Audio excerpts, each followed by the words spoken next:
I was lying in bed last night, and as I was falling asleep, was it when I was meditating? Well, that's one of the two. Maybe I always meditate before I go to bed. That's just something I've done for years, 10, 20 minutes, whatever.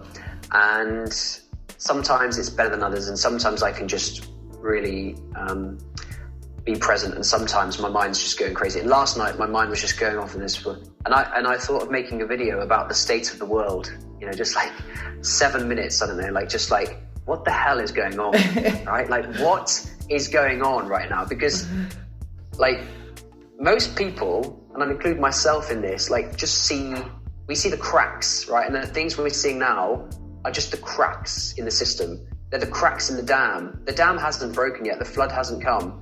But there are some crazy, worrying things going on in the world. And last night I was thinking about the things I would discuss and how I'd present it. And like, look, this is the way I see the world today, what's led up to this, and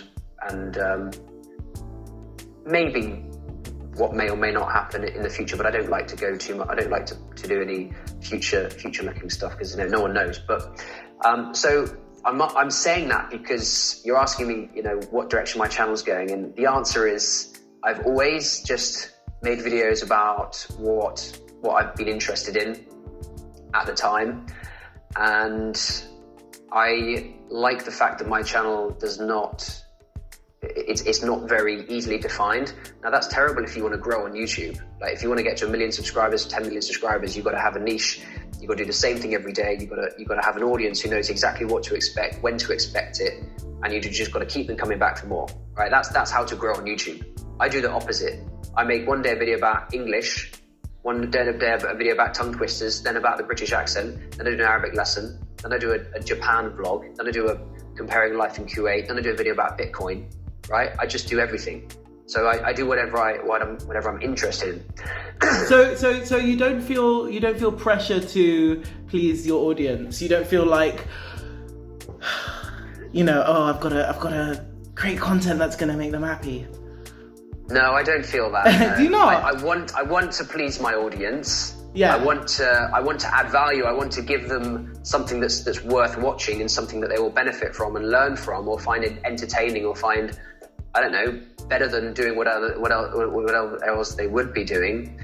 But I've always, well, I say always, I mean, it's not been that long really. And for the last few years, whenever it's actually been a consideration, I stand by, like, my YouTube channel is my YouTube channel, and I'm sure you will have this to come, but you'll get emails every day of people trying to get you onto their management system and get you onto their, what do they call it, like channel support and stuff. And, we'll tell you this, and we'll give you ideas about this, and we'll hook you up with this YouTuber and that YouTuber. And, of course they take like 10, 20% of whatever you make on YouTube and whatever.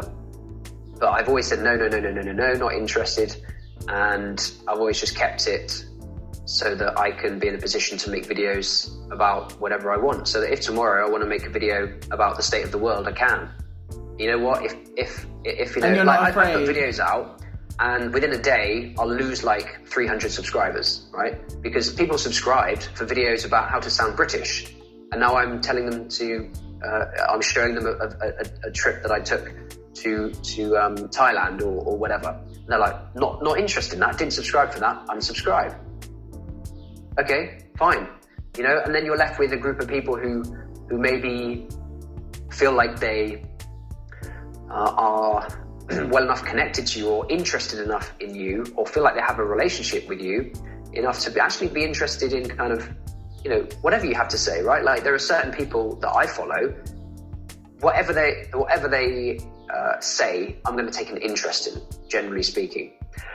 So yeah, I don't feel pressure, and I like to know what my audience want, and I like to take their requests. But at the same time, like, if I go to Japan and I take some footage and I feel like sharing that with my audience, then I'll do that. So I try to keep it all open.